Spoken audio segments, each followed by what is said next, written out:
Anthony J. Curcio, an American author, public speaker, and former career criminal, gained notoriety for orchestrating one of the most intricate armored car heists in U.S.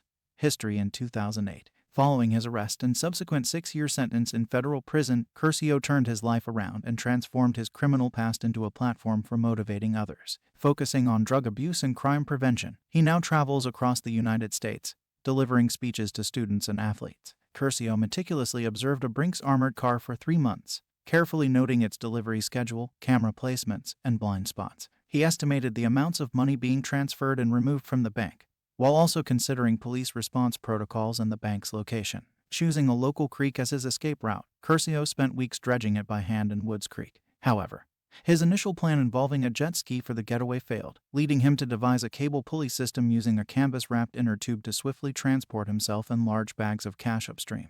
The pinnacle of Curcio's planning involved placing an advertisement on Craigslist a few days before the robbery. Disguised as a city cleanup project, the ad sought workers who were instructed to wear specific attire and bring safety gear. It directed them to gather in the Bank of America parking lot at the exact time Curcio intended to execute the robbery. On September 30, 2008, dressed like his decoy applicants, Curcio pepper-sprayed the Brinks armored car guard and made off with over $400,000. He fled toward the creek, leaving the parking lot filled with men matching his appearance. Using the cable pulley system, he ascended the creek, changed his attire, and escaped in a getaway vehicle driven by an associate. Curcio's meticulously planned heist, along with his unconventional escape method, garnered national attention. The timing of the robbery coincided with the government's bank bailout package, including Bank of America, adding to its notoriety. The media referred to him as the Craigslist robber and D.B.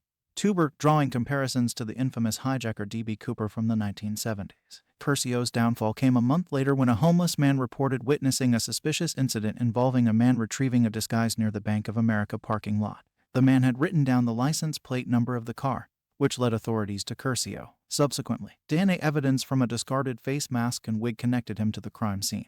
Curcio was arrested in Lake Stevens, Washington, with $17,000 in cash. Initially, Curcio bonded out based on circumstantial evidence, but his bond was revoked a month later due to suspicions of witness tampering. Eventually, an associate of Curcio's approached authorities, leading to the recovery of $220,000. However, Curcio refused to cooperate, and no further charges were filed against his unidentified co-conspirators. Except for the funds paid to his accomplices, the rest of the stolen money was eventually retrieved. Curcio was sentenced to 72 months in federal prison and served his time at various facilities.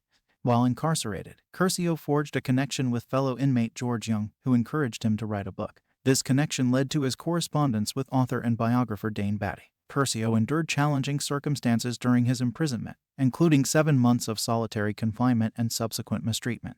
After his release, he authored the book Heist and High, aiming to prevent others from making the same choices he had made. Additionally, Curcio wrote and illustrated over 20 children's books, including one addressing the children.